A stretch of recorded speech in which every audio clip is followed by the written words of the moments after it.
Hello. Today we're going to continue reading Genesis 45, starting with verse 16, and then we'll go on from there. Today is day 15 of reading the Chronological Bible. So Genesis 45:16. When the report was heard in Pharaoh's house, Joseph's brothers have come. It pleased Pharaoh and his servants, and Pharaoh said to Joseph, "Say to your brothers, do this, load your beasts and go back to the land of Canaan, and take your father and your households and come to me, and I will give you the best of the land of Egypt, and you shall eat the fat of the land. And you, Joseph, are commanded to say, do this, take wagons from the land of Egypt for your little ones and for your wives, and bring your father and come. Have no concern for your goods, for the best of all the land of Egypt is yours." The sons of Israel did so, and Joseph gave them wagons according to the command of Pharaoh, and gave them provisions for the journey. To each and all of them he gave a change of clothes, but to Benjamin he gave 300 shekels of silver and 5 changes of clothes.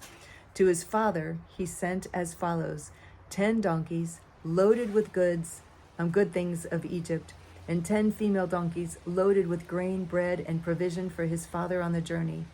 Then he sent his brothers away, and as they departed, he said to them, "Do not quarrel on the way."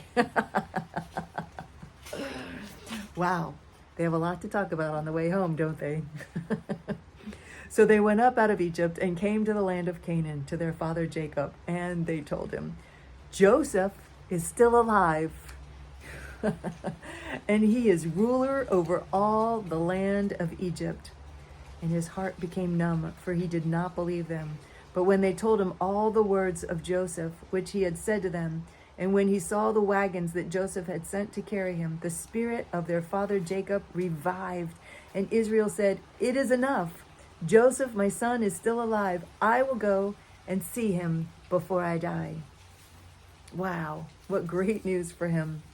Genesis chapter 46. So Israel took his journey with all that he had and came to Beersheba and offered sacrifices to God of his father Isaac. And God spoke to Israel in visions of the night and said, "Jacob, Jacob." And he said, "Here I am." It's interesting that God changed his name to Israel, and yet he calls him Jacob. He said to them, then he said, "I am God, the God of your father. Do not be afraid to go down to Egypt, for there I will make you into a great nation. I myself will go down with you to Egypt, and I will also bring you up again, and Joseph's hand shall close your eyes." Then Jacob set out from Beersheba. The sons of Israel carried Jacob their father, their little ones, their wives, in the wagons that Pharaoh had sent to carry him. They also took their livestock and their goods which they had gained in the land of Canaan, and came into Egypt, Jacob and all his offspring with him, his sons and his sons' sons with him, his daughters and his sons' daughters. All his offspring he brought with him into Egypt.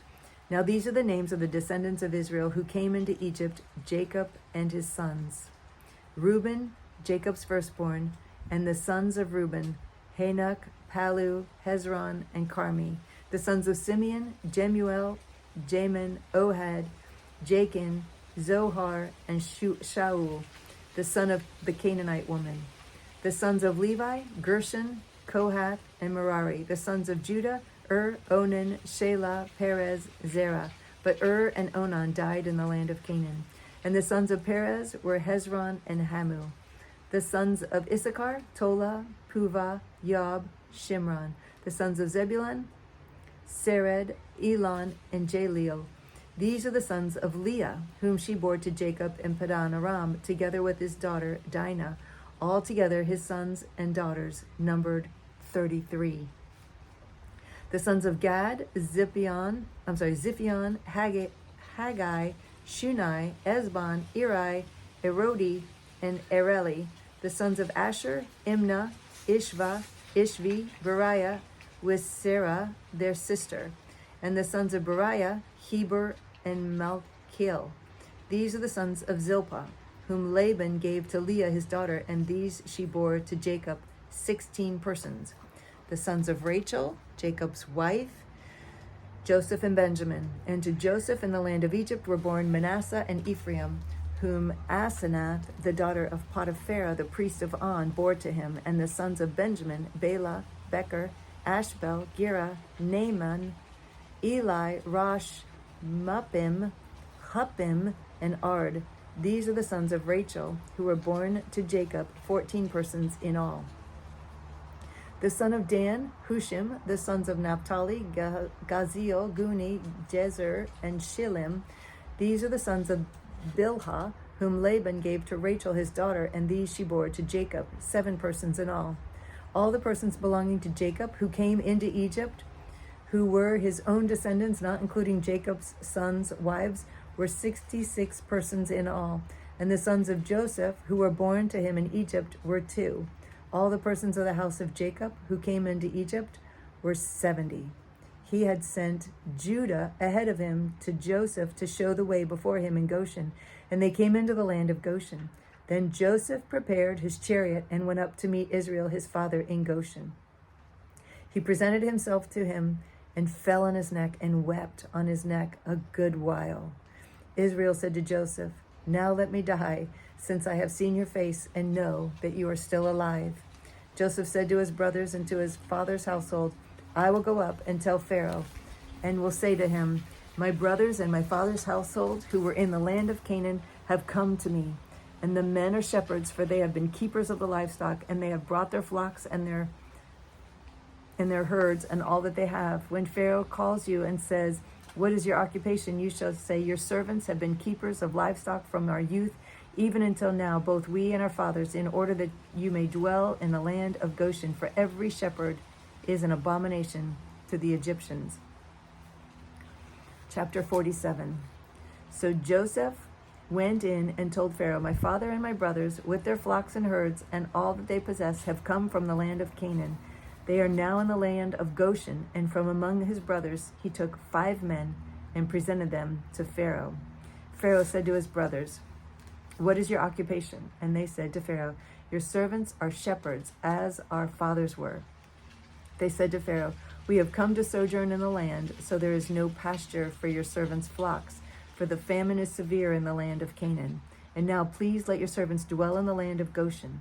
Then Pharaoh said to Joseph, "Your father and your brothers have come to you. The land of Egypt is before you. Settle your father and your brothers in the best of the land. Let them settle in the land of Goshen, and if you know any able men among them, put them in charge of my livestock." Then Joseph brought in Jacob his father and stood him before Pharaoh. And Jacob blessed Pharaoh. And Pharaoh said to Jacob, "How many are the days of the years of your life?" And Jacob said to Pharaoh, "The days of the years of my sojourning are 130 years.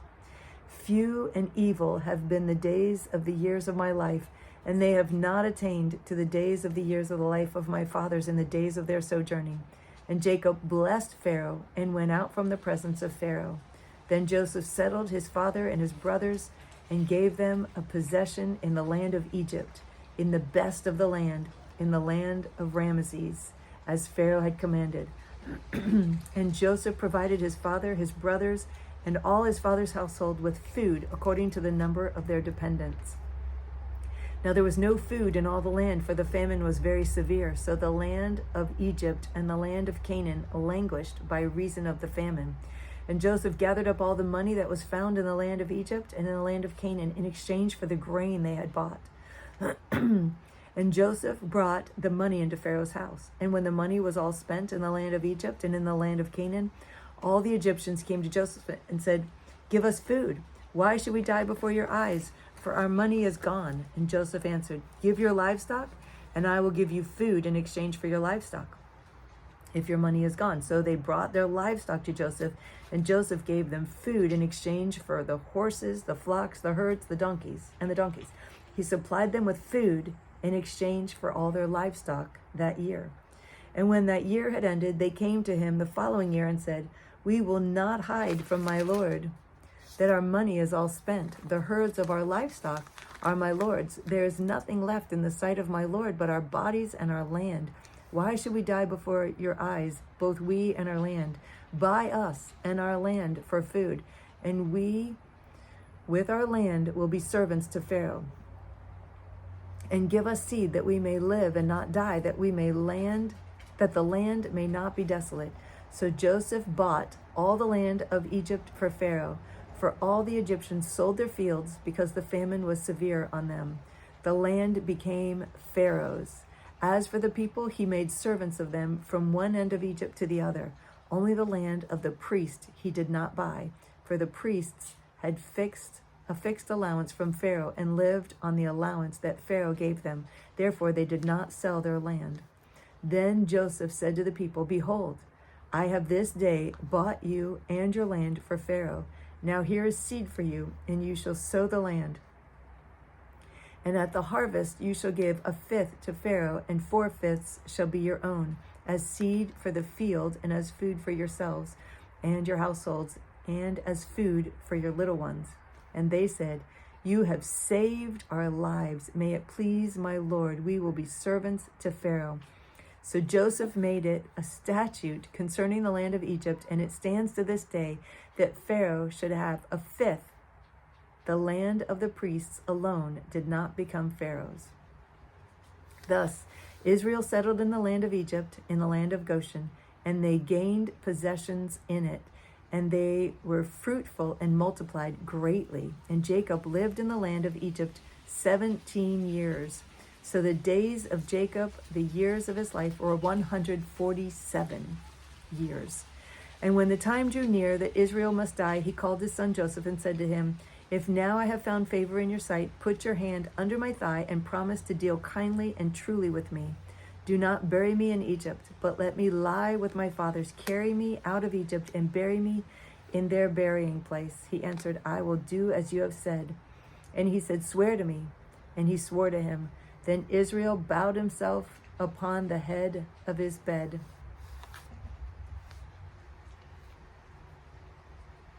Wow.